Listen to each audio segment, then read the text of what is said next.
Hi, Bill Henshaw here again, another one of my current events YouTube videos.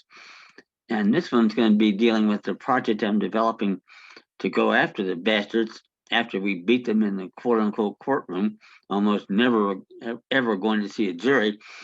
But when the bastards quit, which they do almost all the time because it's the local dumbass who doesn't want to go to trial, except in the most serious cases. And even then, uh, we can give them a battle for this of the ages to do it.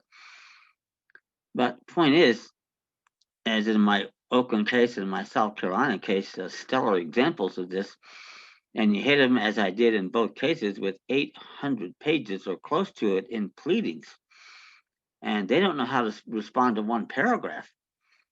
That's when things start to happen, and you end up in effect with an unopposed record in the trial court, quote unquote, after the cases are dismissed. Or in these particular cases, by the way, to be sure, they were both time served plea deals, but major wins in both for that reason.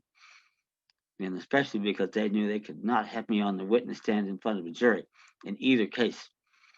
So a little knowledge, and you don't need near as much as I have, but that sends the same message because you can plant affirmative defenses in the mind of the jurors. And with almost 600 jury instructions, which is a minefield of reversible error, this is how we get to them. So that said, when that happens, now we have an unopposed record, which is bad enough because the local dumbass, has the sworn duty to be bound by this Constitution and laws enacted in pursuance thereof, namely to identify the jurisdiction and venue of the trial court, the identity of the elements of the crimes, and the name of the injured party, and they can't do any of it. And that brings the case usually to a screeching halt. So that said, we are left in a situation where they fail to answer. And if you get my constitutional defense document packets, by the way, send me an email, uwinningcourt@gmail.com about that. The trial court packet is loaded with poisonous documents for them. Demand for a bill of particulars wins most cases without even more than that, because that's where we ask all those questions, and we have a right to do it. And it's not just in the Sixth Amendment. The accused shall have the right to know the nature and cause of the accusation and other things. But it's the Ninth Amendment and other parts of the Constitution dealing with bills of attainder. So they knew this, or they should have known, don't you think, after spending 4 to 6 years in law school, after having taken a position in the government as an oath of office, like I just described, and they don't know this? What that's saying is it's an admission, and that they don't know what the hell they're doing, and that they're agreeing with us that the court doesn't have jurisdiction. And think about this for a minute. What if the situation were reversed and they filed a motion or whatever they wanted to file in their cases and we don't respond? Who do you think's going to get the decision? Ain't not us.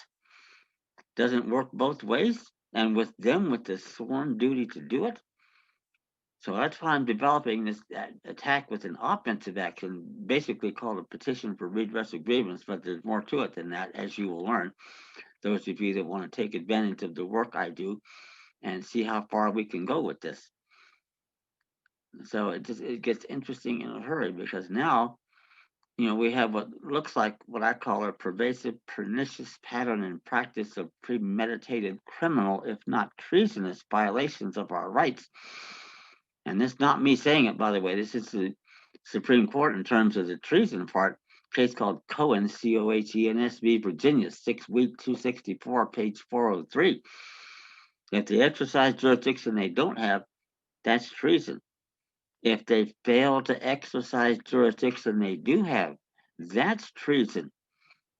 And they never do the latter because if they do that, especially with our petitions for non statutory federal writs of habeas corpus, then the truth has to come out.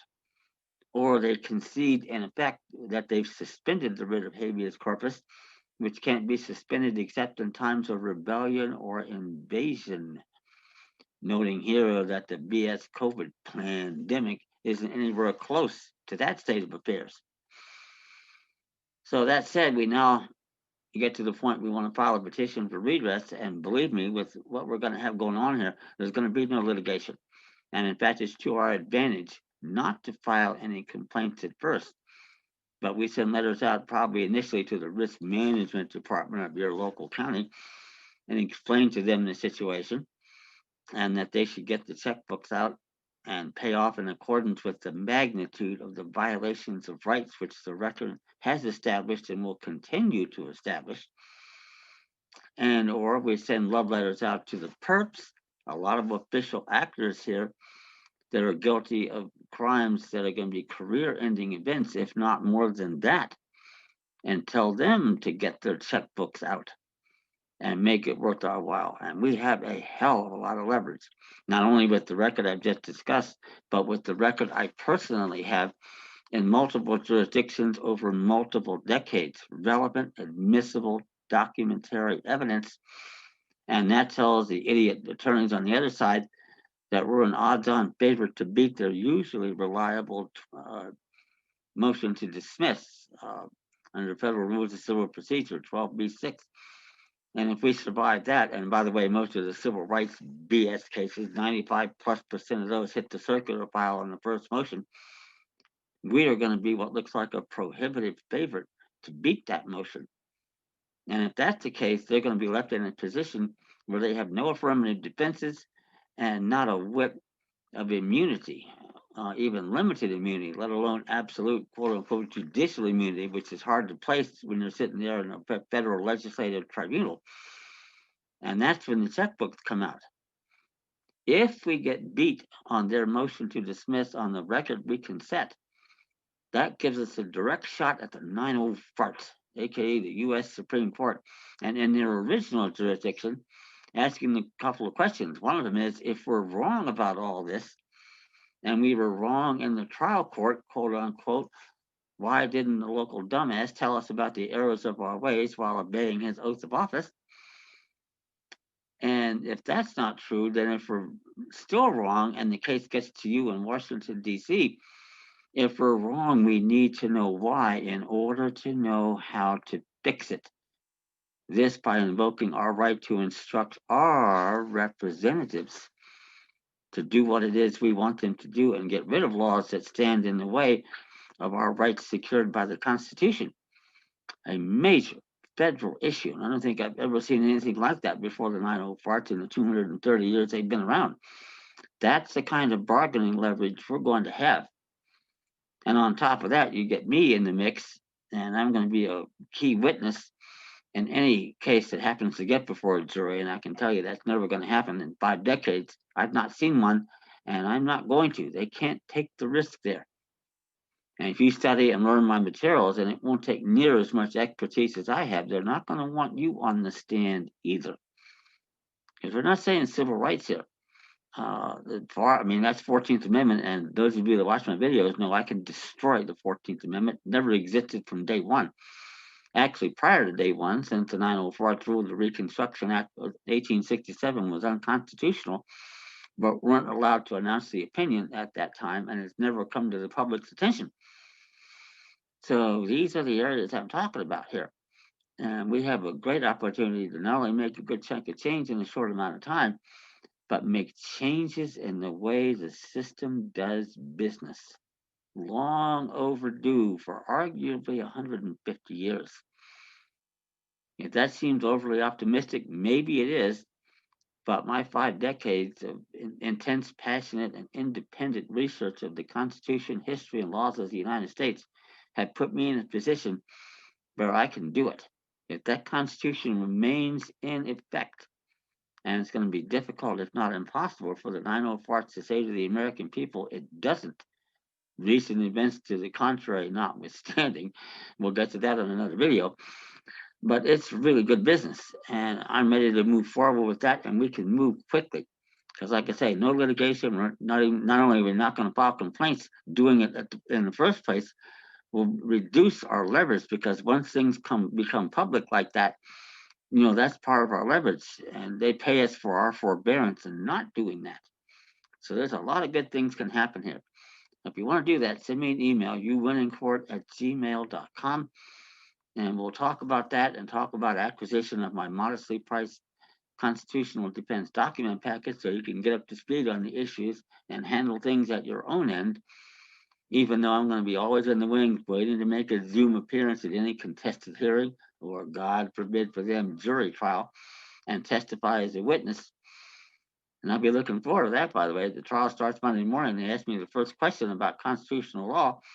We may get to the second question Tuesday afternoon. And they're going to get the idea real quick. Even if they get that far, they're going to get the wallets out. They can't have that happen. So that said, the other thing this creates is a very valuable portfolio. And those of you with some serious investment capital, if you want to check in with me, please do that. We'll have a lot to talk about here because the potential here, not only for that, is very good, but more important for all of us is making changes in how these bastards do business. And that protects us, our children, and our posterity. That's been the main goal of my work for 5 decades and my 15th year all in.